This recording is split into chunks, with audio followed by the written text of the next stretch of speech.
Chapter number 30 आज इसका दूसरा लेक्चर है। लेक्चर स्टार्ट करने से पहले आप लोग को सबसे पहले क्या करना होगा, मैं बातें बता देता हूँ। सबसे पहले अपना पेन कॉपी निकाल कर रखेंगे और जो भी पॉइंट मैं बताऊँगा उसको नोट करते चलना है।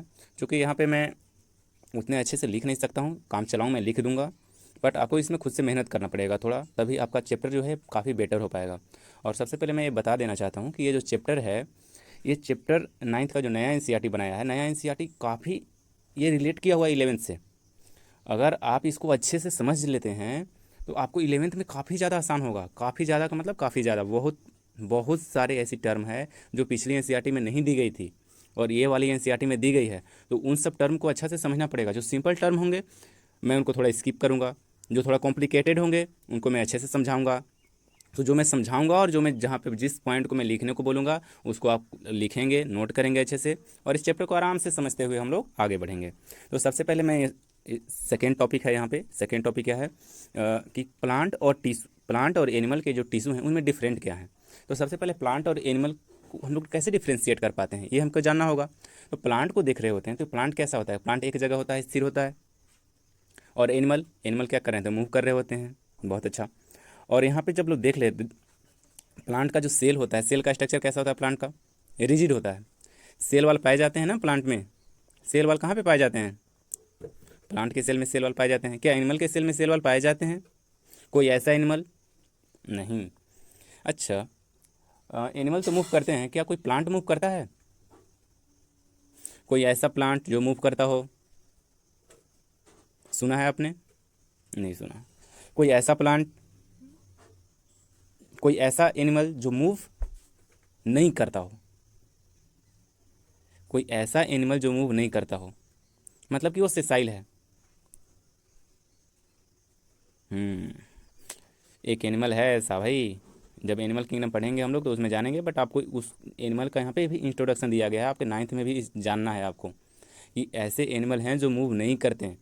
हाँ, भले वो काफ़ी प्रिमिटिव होंगे, काफ़ी वो पहले के होंगे, बट हैं ऐसे एनिमल, मैं आगे बताऊंगा उनके बारे में। बट ऐसे भी एनिमल हैं जो मूव नहीं करते हैं और उनको रखा गया है एनिमल किंगडम में भी रखा गया है, उनको प्लांट में नहीं रखा गया है। तो सबसे पहले हम लोग एनिमल और प्लांट के बारे में यहाँ पे देख रहे हैं, और यहाँ पे एग्जाम्पल में जो बताया गया है कि कौन से ऐसे एनिमल हैं जो मूव नहीं करते हैं। तो कौन से ऐसे एनिमल हैं जो मूव नहीं करते हैं, एस्पॉन्ज। एस्पॉन्ज का नाम आपने सुना है, नहीं सुना है, क्योंकि इसका इंट्रोडक्शन जो था वो पहले 11th क्लास में था और अभी ये 9th क्लास में ऐड किया गया है, इस कारण से आपने इसके बारे में नहीं सुन रखा है। बट मैं इतना बता देना चाहता हूँ कि स्पंज जो है, स्पंज क्या है, एनिमल है। और स्पंज के बारे में आप लोग पढ़ रखे होंगे, स्पंज के बारे में आप लोग तो नहीं पढ़ रखे हैं। स्पंज जो होता है क्या होता है, एनिमल होता है और ये मूव नहीं करता है, एक जगह सेसाइल होता है। ये मेनली यहाँ पे मतलब कहाँ पे, ये मैराइन है या फ्रेश वाटर है, मतलब एक्वेटिक है। स्पंज जो स्पेसीज है ऐसे ज़मीन पे नहीं रहता, ये एक्वेटिक है। या तो कौन किस में हो सकता है, मैराइन वाटर में रह सकता है, मैराइन वाटर समझते हैं, मैराइन वाटर मतलब समुद्र का पानी। और या तो फिर फ्रेश वाटर में रह सकता है। फ्रेश वाटर किसको बोलते हैं, फ्रेश वाटर बोलते हैं नदी या तालाब, यहाँ के जो पानी होते हैं उनको फ्रेश वाटर बोला जाता है। तो स्पॉन्ज जो हैं, स्पॉन्ज एक्वेटिक स्पीसीज है। और स्पॉन्ज जो कैसा होता है, सिसाइल होता है। कैसा होता है, कैसा होता है, सिसाइल होता है। सिसाइल का मतलब क्या होता है, सिसाइल का मतलब ये मूव नहीं करता है। बहुत अच्छा। और प्लांट के जो प्लांट कैसे होते हैं, तो प्लांट एक जगह पे अपने आप पे स्थिर रहते हैं। और प्लांट प्लांट जब भी आप प्लांट को देख रहे होते हैं तो प्लांट काफ़ी स्टिफ होते हैं।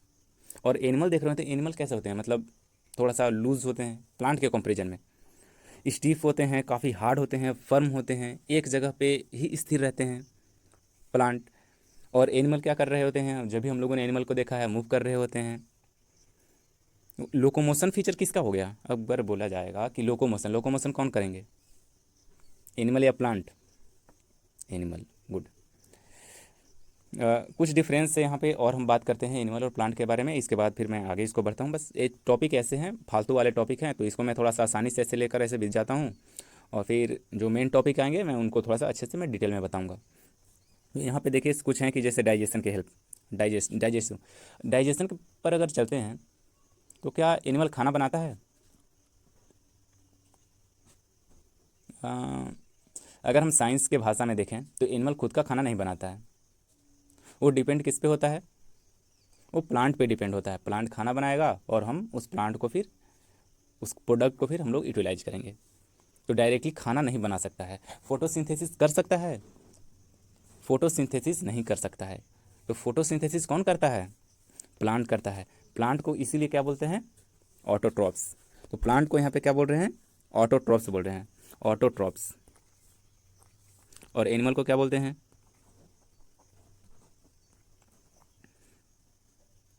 ऑटोट्रॉफिक कौन होते हैं भाई? ऑटोट्रॉफिक। और एनिमल क्या होते हैं? हेटरोट्रॉफिक।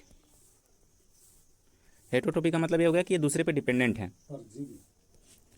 नेक्स्ट यहाँ पे देख रहे हैं, नेक्स्ट टॉपिक है।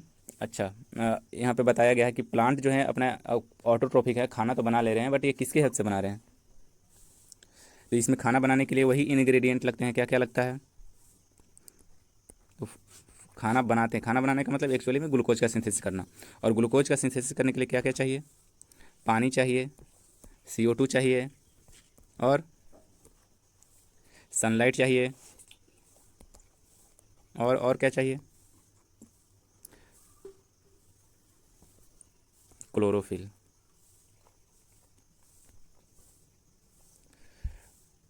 इतनी सारी चीज़ें होंगी तब जाकर वो क्या बना सकता है, वो ग्लूकोज बना सकता है। इसके लिए कुछ कुछ टर्म कंडीशन है, वो हम लोग आगे पढ़ना होगा आगे हम लोग को।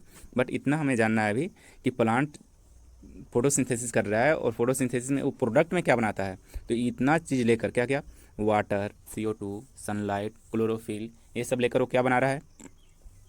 यहाँ पे ग्लूकोज का सिंथेसिस कर रहा है। और उसी ग्लूकोज को हम लोग इनडायरेक्टली यूटिलाइज कर रहे हैं। चलिए ठीक है, आगे देखते हैं। नेक्स्ट टॉपिक क्या कहता है NCERT?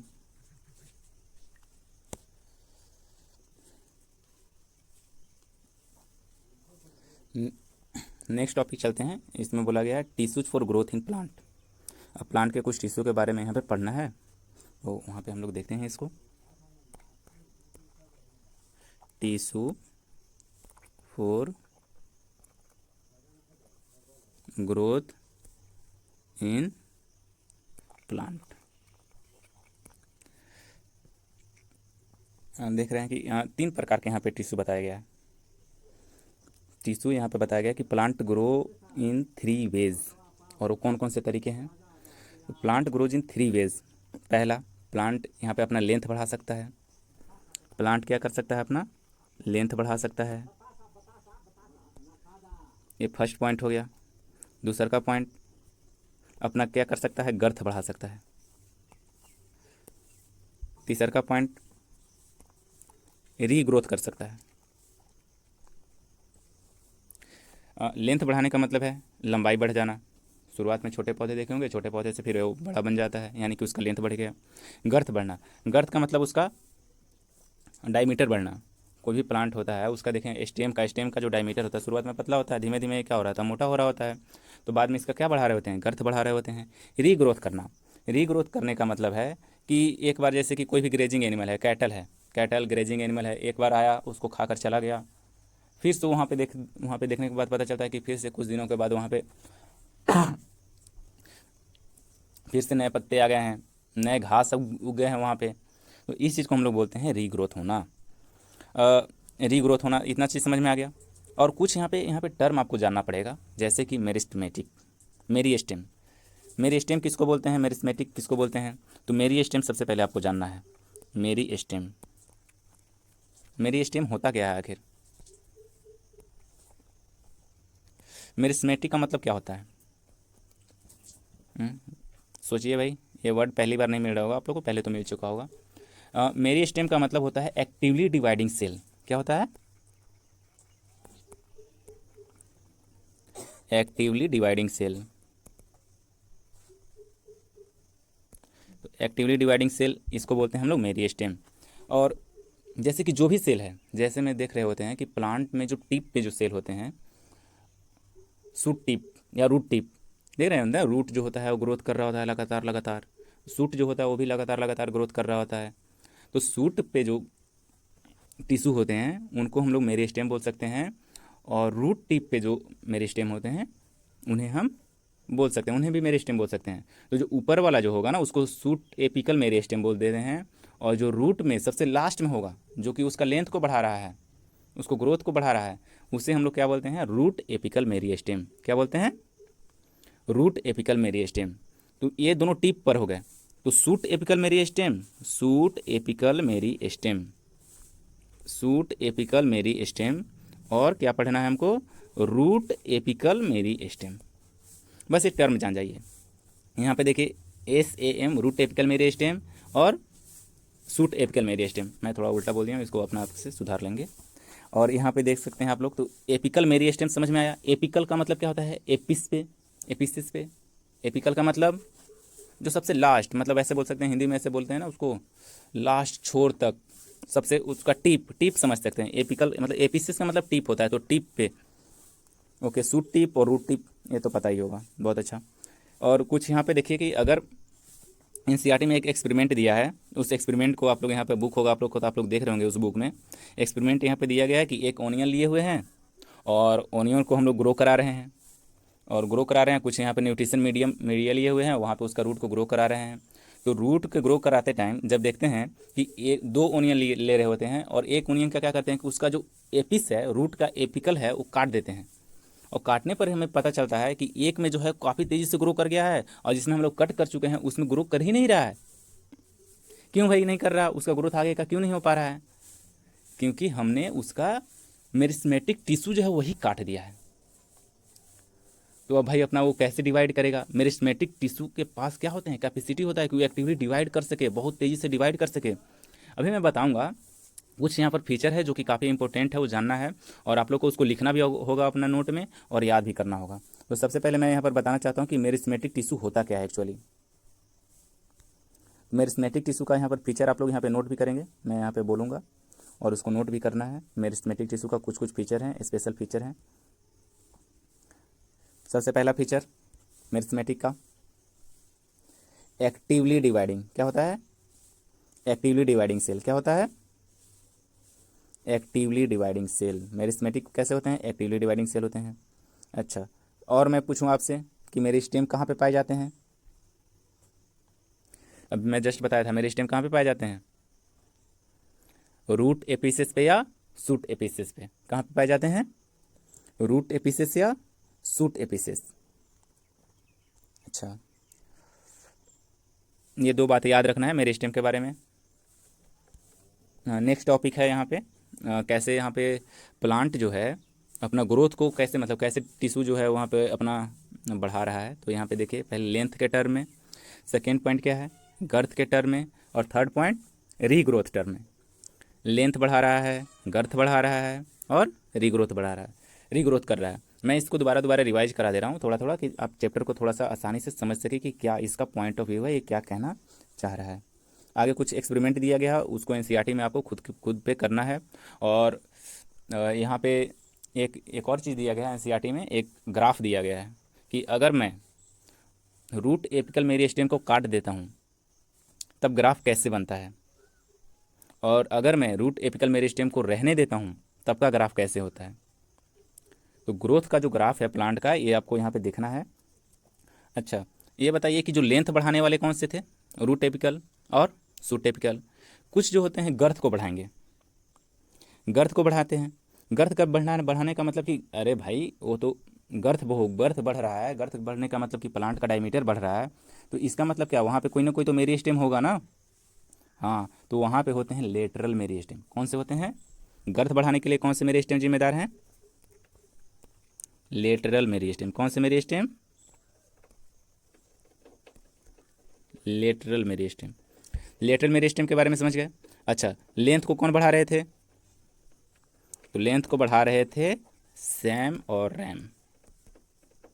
तो यहाँ पे root apical meristem, shoot apical meristem. अच्छा, एक होता है रीग्रोथ।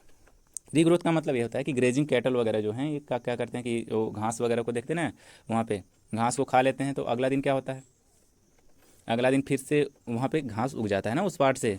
तो यहाँ पे जो ये एग्जाम्पल जो हो गया, ये किसका एग्जाम्पल है? इस चीज़ को हम लोग बोलते हैं इंटर कैलरी मेरिस्टेम। क्या बोलते हैं? इंटर कैलेरी मेरिस्टेम, क्या बोलते हैं? Intercalary meristem. बहुत अच्छा। तो यहाँ पे देखिए, सबसे पहले हम लोग टिश्यू जो प्लांट में पढ़े हैं, सबसे पहले लेंथ को बढ़ा रहा है। लेंथ को कौन बढ़ा रहा है? Shoot apical meristem, root apical meristem. Girth को कौन बढ़ा रहा है? Lateral meristem. और रीजनरेट कौन कर रहा है, रीग्रोथ कौन कर रहा है? Intercalary meristem. तो इंटर कैलेरी मेरिस्टेम आखिर पाया कहाँ जाता है भाई, ये बता सकते हैं आप लोग कि इंटर कैलेरी मेरिस्टेम जो है वो पाया कहाँ जाता है, आखिर होता कहाँ है वो वहाँ पे? तो आपने देखा होगा, एक ऐसे प्लांट मैं बना रहा हूँ, तो यहाँ पे कुछ कुछ ये नोड होते हैं, जहाँ से क्या निकलते हैं, कुछ टहनियाँ निकलते हैं, कुछ पत्ते निकलते हैं, कुछ टहनियाँ निकलते हैं, कुछ पत्ते निकलते हैं। तो इनके बेस पे पाया जाता है। इंटर कैलेरी मेरिस्टेम जो है यहाँ पे इनके बेस पे पाया जाता है। आएंगे ऐसे अंग्रेजिंग कैटल आएंगे, इसको ऐसे खाकर चले जाएंगे, बट यहाँ पे बेस पे क्या होता है, यहाँ पर इंटर कैलेरी मेरिस्टेम होते हैं और वो फिर से उसको रीजनरेट करवा देते हैं। और ये जो पॉइंट है जहाँ से पत्ता निकल रहा है, उस पॉइंट को क्या बोल रहे होते हैं हम लोग? नोड बोलते हैं, या तो फिर क्या बोलते हैं उसको? इंटर नोड बोलते हैं। तो नोड या इंटर नोड उसे हम लोग बोलते हैं। बहुत अच्छा। तो इंटर नोड कौन सा है? इंटर नोड कौन सा है? ये वाला पार्ट जो है ना, यहाँ पे देखिए कि ये जो पार्ट है इसको बोलते हैं इंटर नोड, और ये जो पार्ट है यहाँ पे आप लोग देख रहे हैं, इससे क्या बोलते हैं? नोड बोलते हैं। नोड और इंटर नोड समझ में आ रहा है ना? नोड, दो नोड के बीच, ये भी नोड है, ऊपर ऊपर में जहाँ से पत्ता और स्टेम निकल रहे हैं वो भी क्या है? नोड है। तो दो नोड के बीच का जो स्पेस होता है ना, उसे इंटर नोड बोला जाता है। और लेटरल मेरिस्टेम समझ गए? लेटरल मेरिस्टेम का काम क्या है? गर्थ को बढ़ाना। अच्छा, इंटर कैलेरी मेरिस्टेम का काम क्या है? रीग्रोथ करना, रीजनरेट करना। बहुत अच्छा। अच्छा, प्लांट में अभी देखे होंगे कि जब प्लांट कट जाता है, तो प्लांट कटा हुआ प्लांट को आप लोग देख रहे होंगे, तो उसमें देखने ध्यान से देखने पर ये पता चलता है, आप लोग पौधा देख रहे होंगे या शीशम वगैरह का देख रहे होंगे, तो उसमें रिंग जैसा स्ट्रक्चर होता है। रिंग जैसा नहीं देख रखा है ऐसा?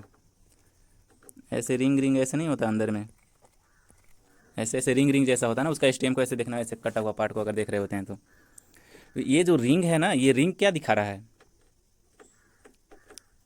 ये रिंग दिखा रहा है कि इस प्रकार से ये लेटरल मेरिस्टेम का एक काम है। ये जो रिंग जो बन रहा है, वो जो बने हैं रिंग, वो किसका काम है? लेटरल मेरिस्टेम का काम है। ठीक है, ये रिंग बनना, रिंग फॉर्मेशन जो हुआ है, ये किसके कारण हुआ है? लेटरल मेरिस्टेम के कारण हुआ है।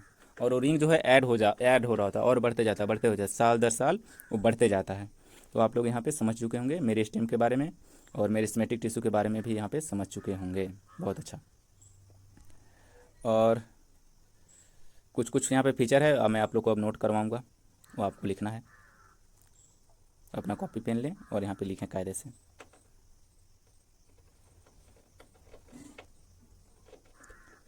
टॉपिक लिखिए यहाँ पे, मेरिस्टेम।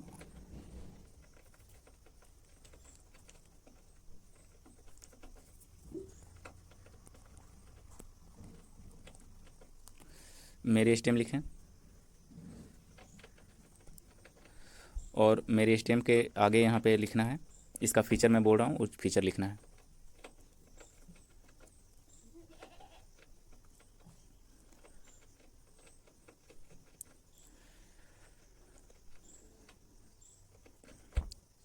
मेरिस्टेमेटिक सेल्स लिखिए यहाँ पे। Meristematic cells, meristematic cells are small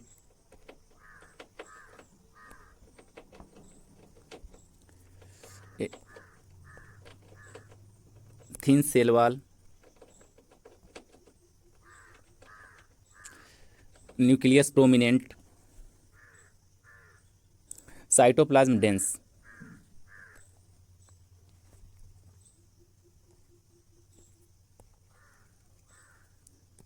इसका फीचर है,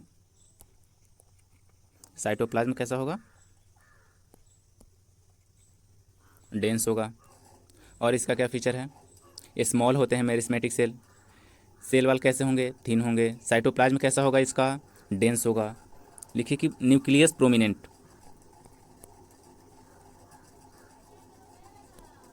प्रोमिनेंट न्यूक्लियस लिखिए यहाँ पे। न्यूक्लियस कैसा होता है? प्रोमिनेंट होता है, लिख लिए। अच्छा, वैक्यूल, प्लांट सेल में तो वैक्यूल भी पाया जाता है ना, वैक्यूल क्या, इसमें कैसा होगा वैक्यूल? तो यहाँ पर वैक्यूल लिखिए, वैक्यूल, वैक्यूल के आगे लिखिए वैक्यूल स्मॉल लिखिए या अब्सेंट लिखिए, मतलब होगा भी तो काफ़ी ना के बराबर होगा मेरिस्मेटिक सेल में। और दो मेरिस्मेटिक सेल के बीच में जो स्पेस होता है उसको बोलते हैं इंटरसेलुलर स्पेस। तो यहाँ पे लिखिए लिटिल इंटरसेलुलर स्पेस,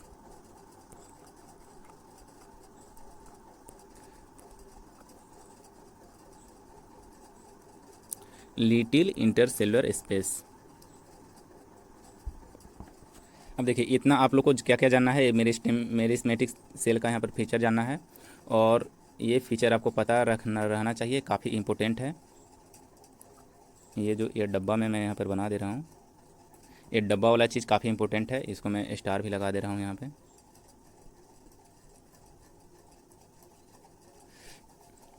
ये जो है ना, ये काफ़ी इंपॉर्टेंट है, बहुत ज़्यादा इंपॉर्टेंट है, ये जो फीचर है आपको पता होना चाहिए। और ये बातें पहले नहीं लिखी हुई थी, पहले का जो एनसीईआरटी था नाइन्थ का, ये बातें इस पहले का नाइन्थ का एनसीईआरटी में नहीं जानना था आप लोग को, लेकिन अब जानना है। तो सबसे पहले मेरिस्मेटिक सेल का फीचर क्या है? तो फीचर यहाँ पे है कि मेरिस्मेटिक सेल जो होते हैं स्मॉल होते हैं, उनका जो सेल वाल होता है थिन होता है, साइटोप्लाज्म डेंस होते हैं, न्यूक्लियस प्रोमिनेंट होता है, वैक्यूल स्मॉल होंगे या तो फिर अब्सेंट होंगे, और इंटरसेलुलर स्पेस यानी कि दो सेल के बीच के जो स्पेस होंगे वो काफ़ी कम होंगे। ये ऐसा फीचर होता क्यों है? अब ये सोचने वाली बात है, क्यों भाई ऐसा फीचर ही क्यों हो रहा है? साइटोप्लाज्म डेंस क्यों है, न्यूक्लियस प्रोमिनेंट क्यों है, वैक्यूल छोटा ही क्यों है? ये सवाल तो मन में आ रहा होगा, ये सवाल मन में आ रहा होगा ऐसा फीचर क्यों है? क्योंकि ऐसा फीचर सपोर्ट कर रहा है एक्टिवली डिवाइड करने में, क्योंकि उस सेल को जल्दी से जल्दी डिवाइड करना है। बहुत अच्छा। अब जो मेरिस्मेटिक सेल होते हैं तो इसका फ्यूचर दो प्रकार का होता है, या तो मेरिस्मेटिक सेल डिवाइड करके एक ऐसा सेल बनाए जो आगे जाकर डिवाइड करे, या तो फिर ऐसा सेल बनाए जो आगे जाकर डिवाइड नहीं करे, एक परमानेंट सेल बना दे, एक परमानेंट आगे जाके सेल से फिर आगे जाके टिश्यू बन जाएगा। दो प्रकार के यहाँ पर इसका काम हो जाता है, इसका फ्यूचर दो है। मेरिस्मेटिक सेल का फ्यूचर क्या है? दो प्रकार के है, या तो परमानेंट बना दे या तो फिर वो ऐसा सेल बनाए जो बार बार फिर से डिवाइड कर रहा होता है, फिर से कैटल आया उसको काट कर चला गया, खाकर चला गया, फिर से वहाँ पे रीजनरेट कर दिया।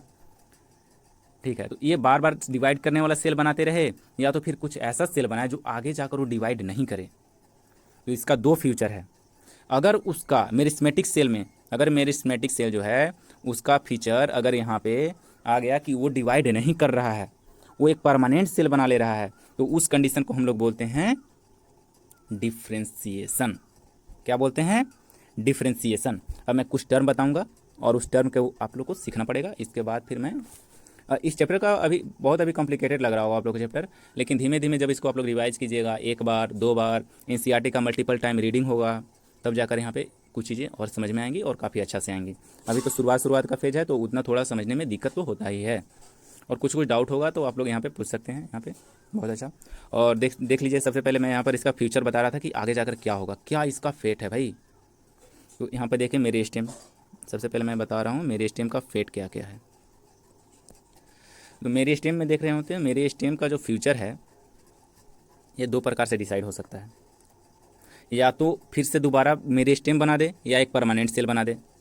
तो इसका पहला फ्यूचर क्या हो सकता है कि दोबारा फिर से मेरी स्टेम बना दे, या तो वो क्या कर ले, परमानेंट सेल बना ले।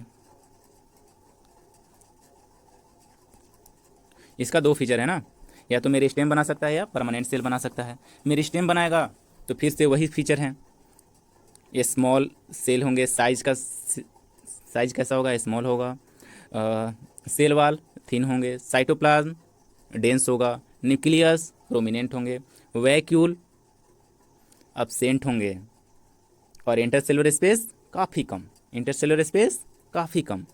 अच्छा, परमानेंट सेल के बारे में अगर फीचर चलें तो परमानेंट सेल के बारे में हम लोग को इतना ही पढ़ा है।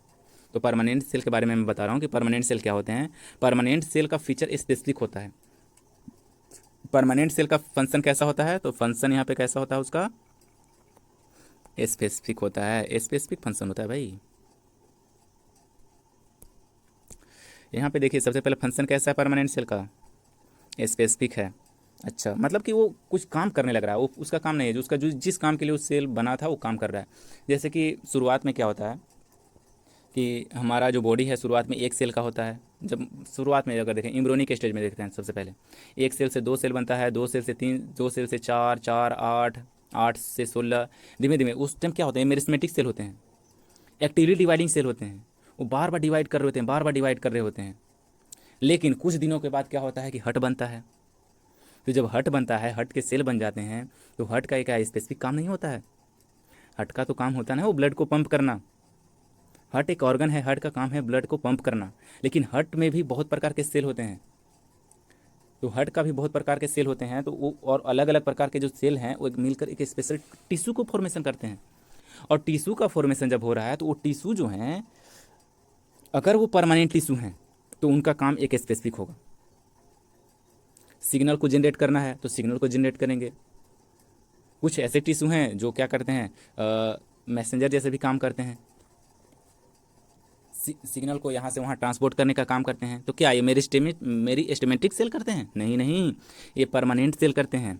उस प्रकार से यहाँ पे प्लांट के परमानेंट सेल को हम लोग पढ़ रहे हैं कि प्लांट के परमानेंट सेल का काम क्या होता है। तो प्लांट के जो परमानेंट सेल हैं उनका फंक्शन कैसा होगा, स्पेसिफिक होगा।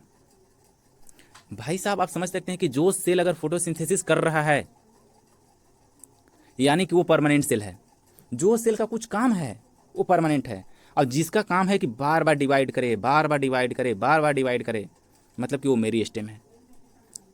परमानेंट सेल समझ में आया क्या होता है। फंक्शन क्या होना चाहिए परमानेंट सेल का, स्पेसिफिक होना चाहिए। फंक्शन कैसा होना चाहिए, स्पेसिफिक होना चाहिए। क्या परमानेंट सेल दोबारा से डिवाइड करने की कैपेसिटी रखेंगे? नहीं। अगर से दोबारा से डिवाइड करने की कैपेसिटी प्लांट सेल अगर रखता है तो हम लोग उसको मेरिस्टेम नहीं बोल देते क्या? अगर परमानेंट सेल डिवाइड करने की कैपेसिटी अगर रखता तो इसको मेरिस्टेम नहीं बोलते। हाँ, तो यहाँ पे लिख सकते हैं कि परमानेंट सेल का क्या होता है, lose ability to divide. Lose ability to divide. ये भाई दोबारा डिवाइड नहीं कर सकते, अपना डिवाइड करने की एबिलिटी को लूज कर चुके हैं ये। बहुत अच्छा। अच्छा, अब फंक्शन कैसा होता है इसका, स्पेसिफिक फंक्शन होते हैं। और वो फंक्शन क्या क्या हो सकते हैं, तो फंक्शन क्या क्या हो सकते हैं, तो यहाँ पे फंक्शन के बारे में यहाँ पे लिख सकते हैं आप लोग, या नहीं भी लिख सकते हैं। जो फंक्शन हो सकते हैं जैसे कि फंक्शन सच एज, क्या क्या फंक्शन हो सकते हैं, जैसे कि स्टोरेज। प्लांट में तो स्टोरेज बॉडी भी तो होते हैं ना, जो खाना को स्टोर करता है। स्टोरेज करना है और ट्रांसपोर्ट करना है, और अभी जस्ट मैं पहले बताया था फोटोसिंथेसिस करना है, कुछ भी करना है, ठीक है। पानी का ट्रांसपोर्ट करना है, खाना का ट्रांसपोर्ट करना है। तो पानी का ट्रांसपोर्ट कौन सा कर रहा था, जाइलम। खाना का ट्रांसपोर्ट कौन कर रहा था, फ्लोएम। तो जाइलम और फ्लोएम क्या है भाई, तो जाइलम और फ्लोएम ही तो प्लांट में परमानेंट सेल हैं क्या। हाँ, तो इतना आप लोग को जानना पड़ेगा, ठीक है। अब इस लेक्चर में इतना ही रखते हैं, और नेक्स्ट लेक्चर में मैं आगे परमानेंट सेल के बारे में बताऊंगा, परमानेंट सेल के फीचर को बताऊंगा। अभी तक के लिए इतना ही। Thank you.